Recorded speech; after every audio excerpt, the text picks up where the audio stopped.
My name's Keela Poulsen. I'm a clinical laboratory scientist here at ERMAC. I'm a laboratory supervisor and I've been here since day one. Prior to that, I had the opportunity to work at the Parkview Riverview facilities of the Consolidated Hospitals.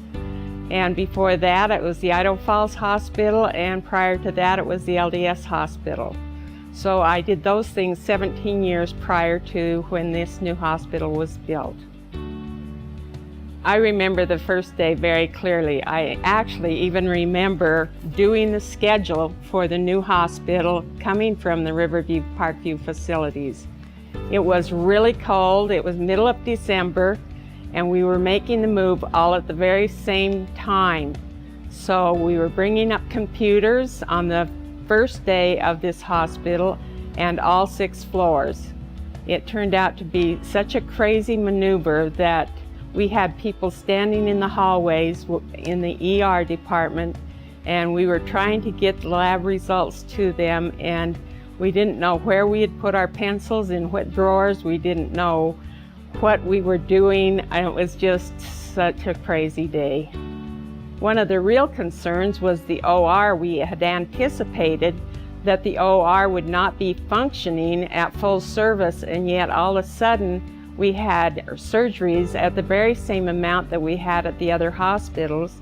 And we had asked that maybe the doctors hold down on that, but that didn't happen, and we basically just had to function at full capacity from day one. So many things have changed over the last 30 years. Perhaps one of the most important changes is safety and how careful we need to be between the patient and we, the people serving the patient. In the early days, I remember having my Snicker and Coke sitting next to my microscope. That would be such a bad thing to see today in this day and age, because it is such a violation of safety. When we would do urinalysis, we were not very careful with the urine. We just poured without gloves. We just held it up and we spun it down without being careful as to how to spin it down. One of the other things that was really bad that we did was mouth pipetting. We would just pipette without a protective bulb on the top of the pipette so that we couldn't get anything in our mouths if we sucked too hard. But were we concerned? No concern. We just figured that was part of our job and that we were happy with what we were doing. And as you can see, I'm still alive. One of the main things that I'm proud of and grateful for is every day I came to work, I was able to learn something new.